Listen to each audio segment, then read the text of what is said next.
이번에는 생활 속 위험을 진단하고 위험 관리 방법을 과학적으로 풀어보는 사이언스 앤 세이프티 시간입니다. 네, 오늘은 한국인터넷진흥원 박진환 팀장님과 함께 생활 속 안전 상식에 대해서 이야기 나눠보겠습니다. 안녕하세요. 안녕하십니까. 네, 오늘은 어떤 주제로 이야기 나눠볼까요? 네, 요즘 컴퓨터, 휴대전화, 태블릿 PC 등 여러 대의 단말기에서 동시에 인터넷을 사용하고 있는데요. 이럴 때 꼭 필요한 것이 공유기입니다. 공공장소에서 여러 사람이 인터넷을 사용할 수 있도록 해주는 것도 공유기가 있기 때문인데요. 그런데 보안 설정이 미흡한 공유기가 많다 보니 보안 사고에 쉽게 노출되고 있습니다. 네. 최근에는 해커들이 보안 설정이 취약한 유무선 공유기를 대상으로 공격을 시도한 사례가 있어 주의가 요구됩니다.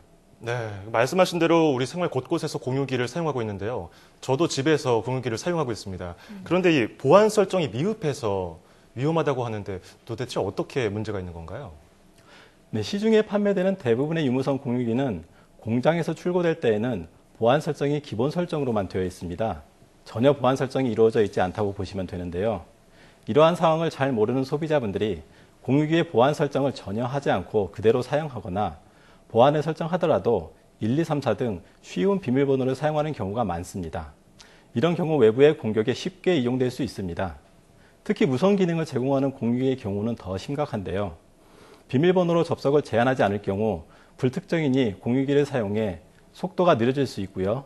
최악의 경우 해커나 악의를 가진 타인이 공유기에 무단으로 접속하여 개인정보를 탈취할 수 있습니다.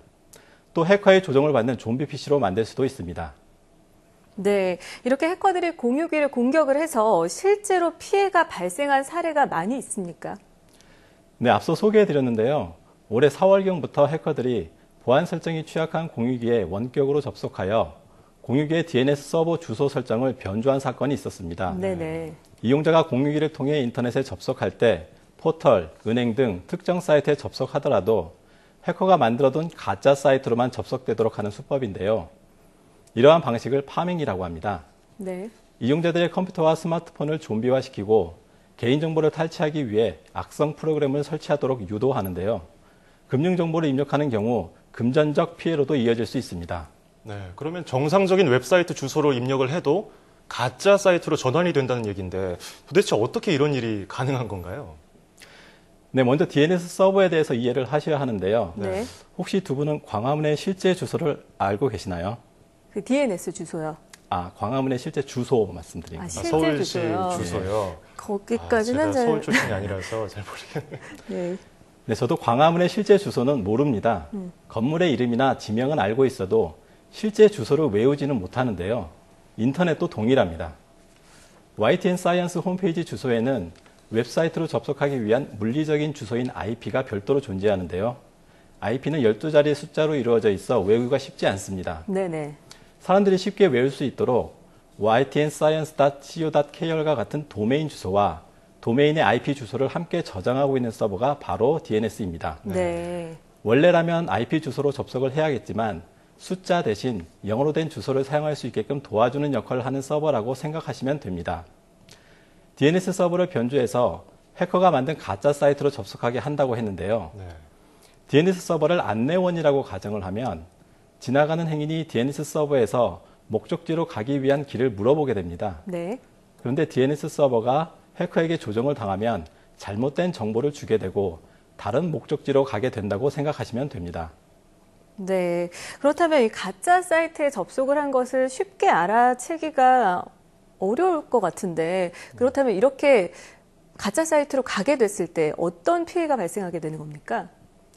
그동안 한국인터넷진흥원에 접수된 공유기 피해 사례를 분석해 본 결과 크게 3가지 유형으로 분류가 되었습니다. 네네. 첫 번째로 스마트폰에서 악성 앱을 설치하도록 하는 것인데요. 가짜 사이트에 접속하게 되면 사람들이 많이 사용하고 있는 앱을 업데이트하라는 창이 뜨게 됩니다. 실행하게 되면 악성 앱이 설치되는 방식으로 스마트폰의 주소록 정보 등이 해커에게 전송될 수 있습니다. 두 번째로 액티브엑스를 설치하도록 하는 방식인데요. 실제로는 악성 코드가 설치되는 형태입니다. 이 방식 역시 사용자의 정보 등이 해커에게 전송됩니다. 네. 마지막으로 금융감독원 팝업창이 뜨면서 사용자의 금융정보 입력을 유도하는 유형이 있습니다. 네. 네. 앞서 저도 이 공유기를 집에서 사용한다고 말씀을 드렸는데 이럴 정도로 요즘엔 참 흔한 전자기기잖아요.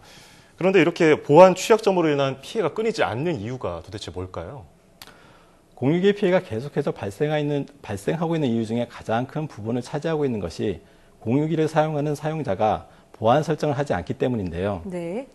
2013년 한국인터넷진흥원에서 실시한 무선랜 보안인식 설문조사를 보면 공유기 사용자의 91.6%가 공유기 보안 설정에 대한 중요성을 인식하고 있었습니다. 네. 그런데 실제 보안 설정을 하는 사용자는 68.4%에 불과한 것으로 조사되었습니다. 그 이유로는 암호 설정 필요성을 느끼지 못해서거나 암호 설정 방법을 알지만 귀찮아서가 많았습니다.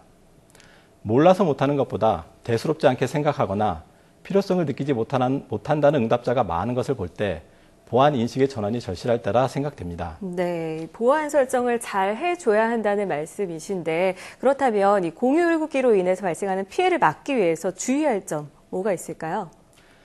우선 공유기의 보안 설정을 해두셔야 합니다. 보안 기능을 설정해 불특정인이 이용할 수 없도록 한다면 해커가 공유기 설정을 변조할 수 없기 때문에 공격을 예방할 수가 있습니다. 네. 가장 중요한 것은 공유기의 관리자 패스워드를 설정하는 것인데요. 공유기의 설정을 변조하기 위해서는 공유기 관리자 페이지에 접속을 해야 합니다. 이때 필요한 것이 관리자 패스워드인데요. 패스워드를 설정하는 것도 중요하지만 타인이 알기 어렵게 안전하게 관리하셔야 합니다. 와이파이 비밀번호를 설정해서 사용하는 것도 중요합니다. 네네. 와이파이 비밀번호를 설정할 때는 암호 인증 방식 중 WPA2라는 것을 적용하는 것이 가장 안전합니다.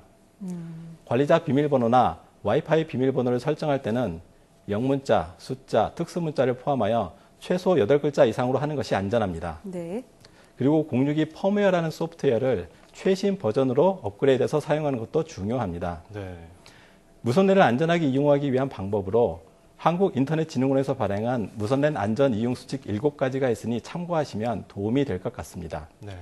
특히 지하철이나 카페 등에서 사용하는 와이파이 중에 비밀번호가 걸려있지 않은 경우가 많은데 이러한 와이파이를 사용하시는 경우 중요한 개인정보, 금융거래 이용 등은 반드시 자제하시길 권고드립니다.